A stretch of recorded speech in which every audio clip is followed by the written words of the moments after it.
30 años de Daniel Ortega. Comencemos con lo local, doctor. No existe hoy día un dictador más, más viejo, para decirlo con la palabra correcta y popular, que Daniel Ortega, y no hay nadie que tenga 80 años y que esté ocupando el cargo más alto de un país. ¿Qué significa esto en unas Américas como las que tenemos hoy y qué mensaje se envía al resto del continente? Sí existe un dictador y es uno de los jefes de Daniel Ortega, que es Raúl Castro, que es el dictador en jefe de Cuba y el dictador en ejercicio es Díaz-Canel. Más o menos lo que pasa con Ortega, que es una especie de dictador en jefe y la dictadora en ejercicio es Rosario Murillo. O sea, no es un gran mérito ser el jefe de una banda criminal y detentar el poder indefinidamente como hace Ortega, porque además él es una criatura, es una creación, es un satélite de Cuba. El sandinismo, la guerrilla, el movimiento que él jefaturizó armado contra el entonces dictador de Nicaragua para instalar otra dictadura, es una operación cubana, castrista, en el marco de la Guerra Fría. Y después, cuando el año 1990 el sandinismo es derrotado, guerra de por medio y elecciones, y llega a la presidencia, es elegida la señora Violeta Ramos de Chamorro, entonces vemos una especie de proceso de conversión que pone a Ortega en un plano de impunidad, de mantenimiento del poder y de absoluto control subverticio de lo que es Nicaragua, porque el año 1990 de Nicaragua salió el dictador, pero no la dictadura, que creó larvaria y latente, impune, hasta que el 2007, con la nueva ola del socialismo del siglo XXI, fue restaurada. O sea, la historia de Ortega es la historia de un criminal exitoso hasta ahora, que tiene dos opciones: o morir en el éxito de sus crímenes, como ha hecho Fidel Castro, para que después la historia lo liquide, o que la lucha por la libertad lo alcance y no logre aquello. Y parece que la lucha por la libertad lo va a alcanzar, porque las cosas han cambiado en las Américas. Cuba, Venezuela, Nicaragua y Bolivia, los regímenes del socialismo del siglo XXI que se dijeron revolucionarios o revoluciones, están identificados como grupos de delincuencia organizada transnacional, como mafias. El cartel de los soles, la más notable que detenta el poder en Venezuela, mafia, pero que es una operación subordinada de la dictadura de Cuba, la mafia más antigua, el grupo criminal más antiguo, que tiene también bajo su dependencia y coordinación el grupo criminal de Ortega y Murillo en Nicaragua y el de Evo Morales, Arce y otra gente en Bolivia. O sea, estos 80 años de cumpleaños del dictador Ortega, del jefe criminal Ortega en Nicaragua, lo único que está marcando es un punto de reflexión para señalarle a ese grupo criminal y a la gente que está celebrando ese cumpleaños que están en un tiempo en el que han sido ya identificados, están señalados por lo que realmente son, nadie les cree el cuento de la revolución sandinista, son criminales que cometen crímenes de violación de derechos humanos, terrorismo de Estado, son un narcoestado, están cometiendo alta traición a la patria y a los intereses de Nicaragua, entregando territorios y concesiones a China, a Rusia y a potencias extranjeras, están impregnados por la corrupción, no hay delito que hayan dejado de cometer, que incluye en el caso de Ortega delitos de carácter sexual y personal, de abuso de menores que pasan incluso por su hijastra. Entonces, la geopolítica está cambiando, ha cambiado en las Américas y vamos a ver en las próximas semanas la desaparición del cartel de los soles como detentador del poder en Venezuela, Y ese es el puente que va a arrastrar el deterioro y la caída definitiva de los grupos criminales que detentan el poder en Cuba y Nicaragua. En Bolivia ya hay un avance. La elección del presidente Rodrigo Paz le ha permitido a un aliento de democracia tomar el gobierno. Ahora falta que tome el poder.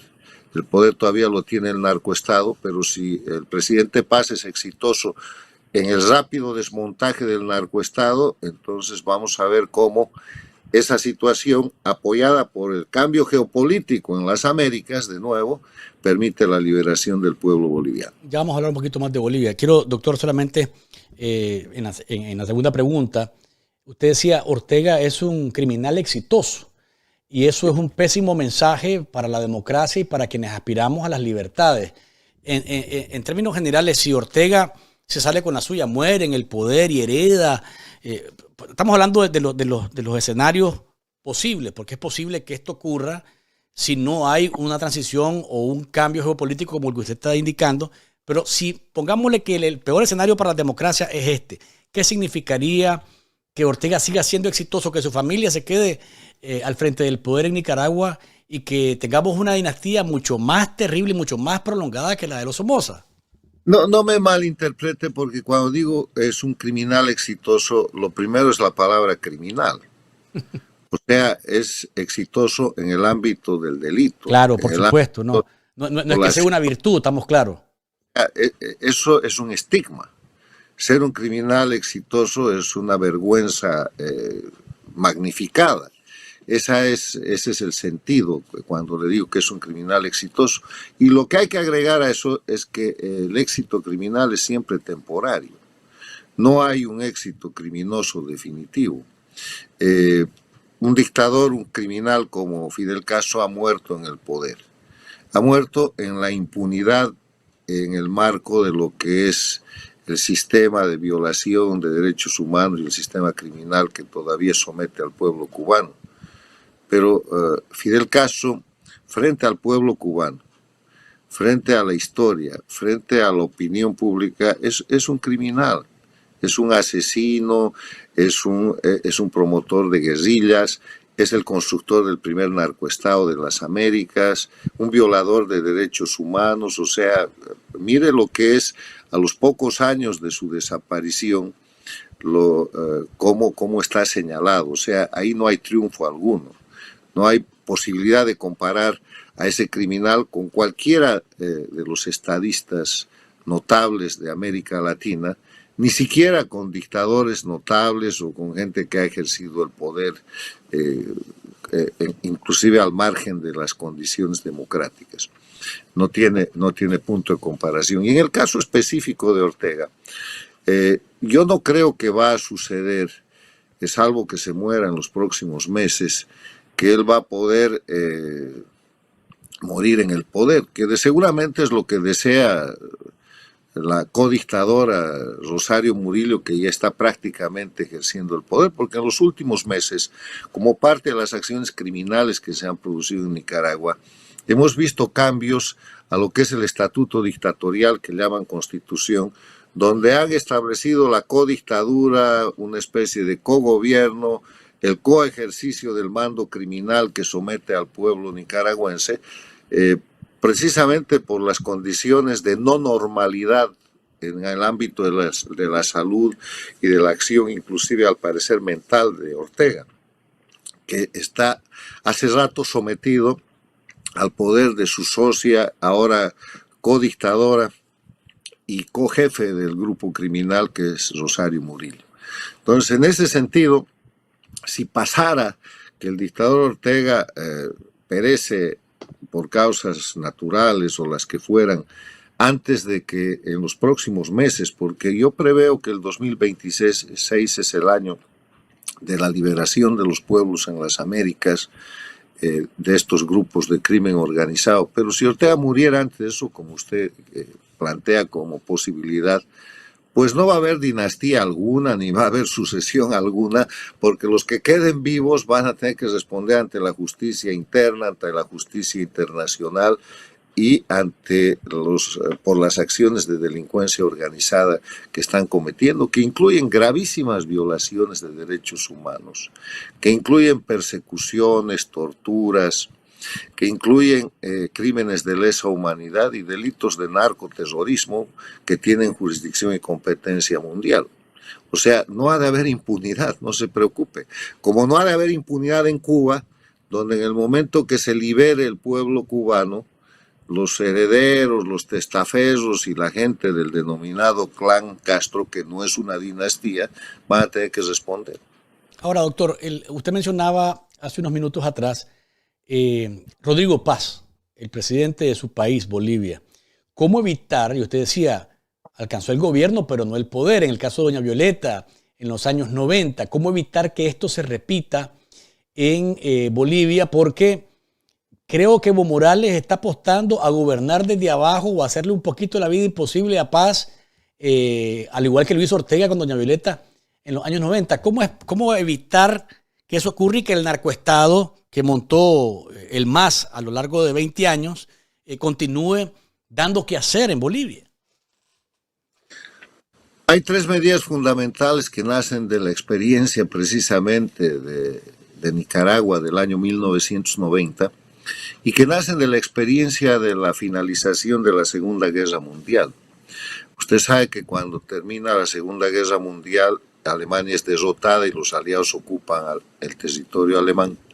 Y después de 2 bombas atómicas se rinde el Japón y Estados Unidos ocupa el Japón. Las medidas que se toman son uniformes. Primero, se extingue el sistema jurídico de la dictadura.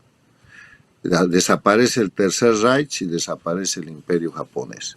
Porque bajo esas leyes es imposible construir un nuevo país o establecer democracia. Segundo, no hay impunidad.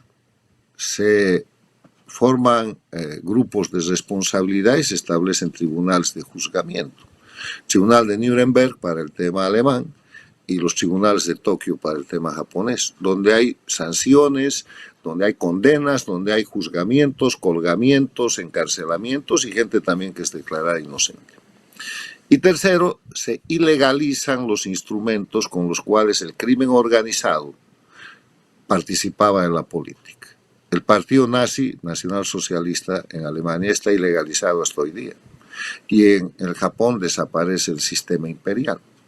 ¿Por qué? Porque si hubieran mantenido o las leyes, o la impunidad, o los aparatos políticos de participación de esos grupos criminales que detentaron el poder y que llevaron al mundo a la guerra, con 85 millones de muertos, entre otras cosas, el partido nazi seguiría ganando elecciones en Alemania. Entonces se sabe lo que hay que hacer. Liquidar el sistema jurídico de la dictadura, no impunidad e ilegalizar los mecanismos de operación política. ¿Qué es lo que no se hizo el año 90 en Nicaragua? En Nicaragua se hizo exactamente todo lo contrario. Les dejaron la piñata a los sandinistas, impunidad, todo lo que se robaron.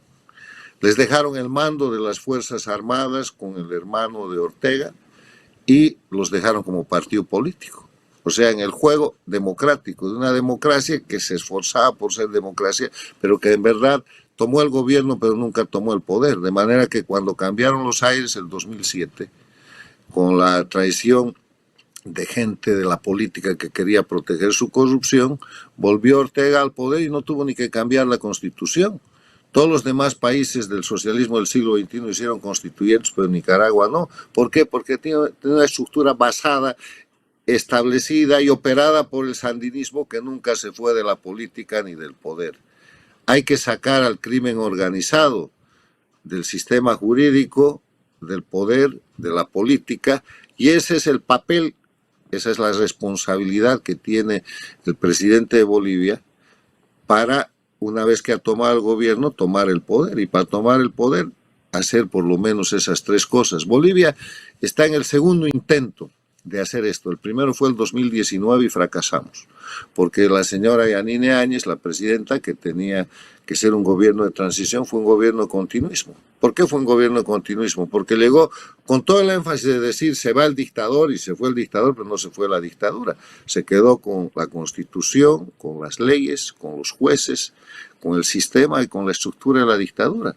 Y el gran desafío para Rodrigo Paz en esto que es una acción efectiva de terminar, de liquidar el narcoestado, no es que Evo Morales le va a hacer oposición, lo va a derrocar, porque el próximo año hay elecciones que se llaman elecciones regionales y subregionales, donde eligen los alcaldes, más de 320, y los gobernadores, que son 9. Hoy día, la mayoría de esos alcaldes y todos los gobernadores son de la dictadura.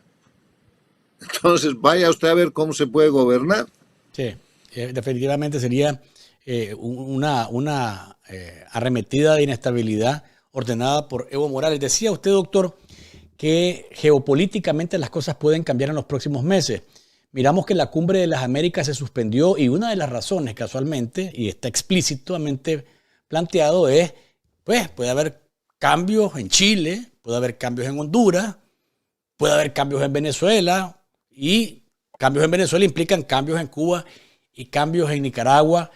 ¿Cómo mira el escenario particularmente en Venezuela? Porque se ha alargado el tiempo y en la medida que avanza el tiempo, la narrativa de Maduro tiene un poquito más de eco. ¿En qué sentido? El Papa pide diálogo, Naciones Unidas dice que no a la violencia, y hay otras voces que aparecen por ahí. Pero ¿cómo ve el escenario actualmente?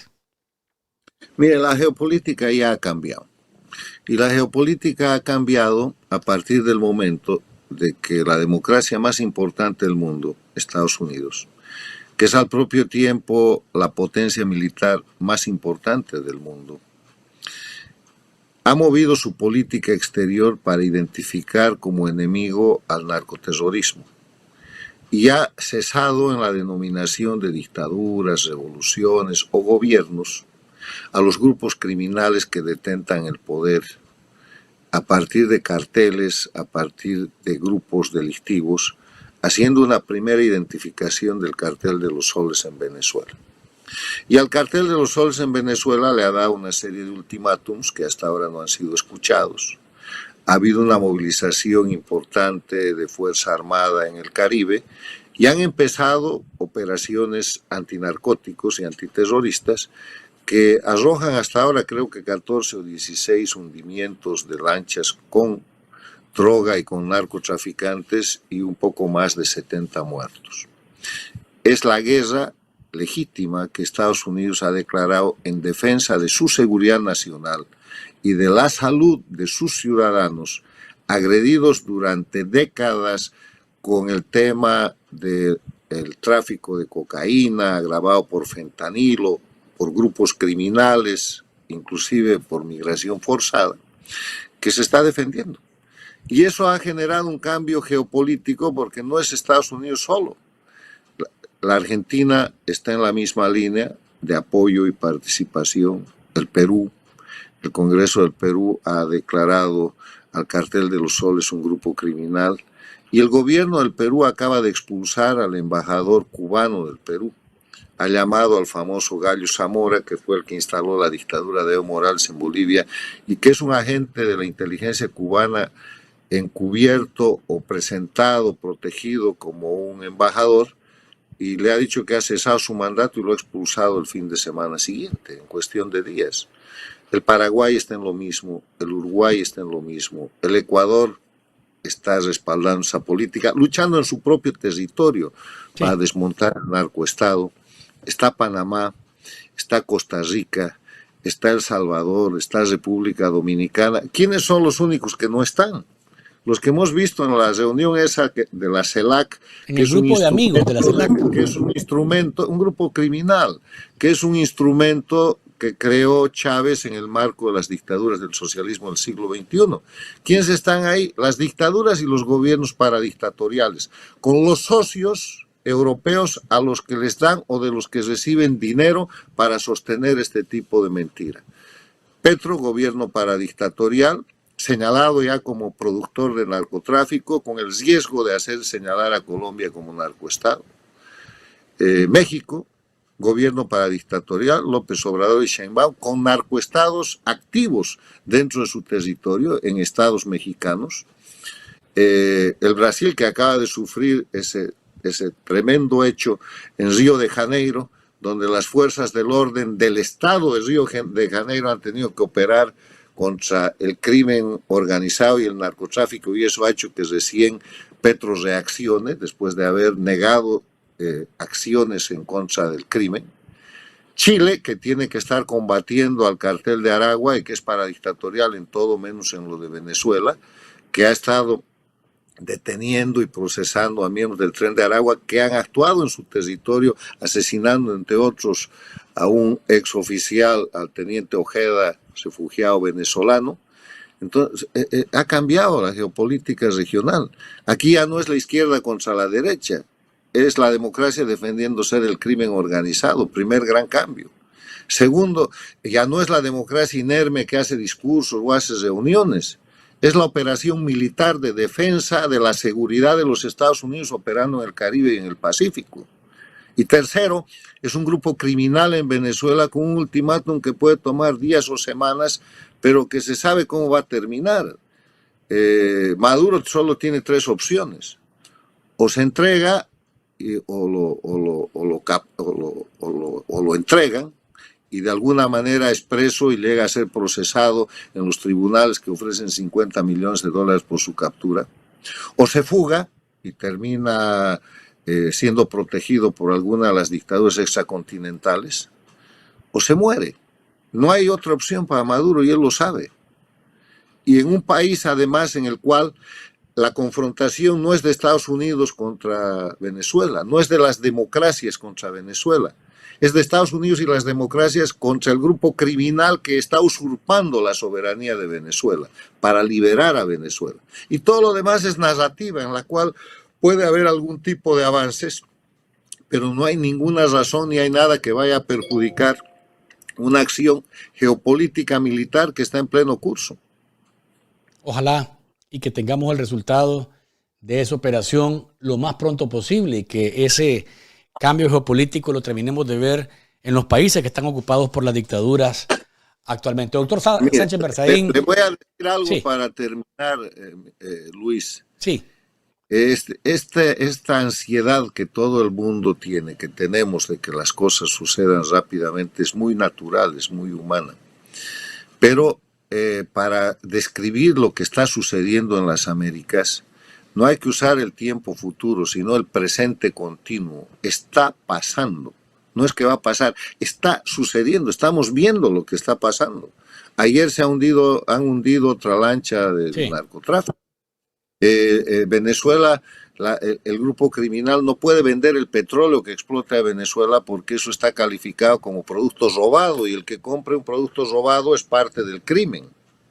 Han dejado de mandarle petróleo a Cuba porque no pueden pasar el área de control que ha establecido el Comando Sur.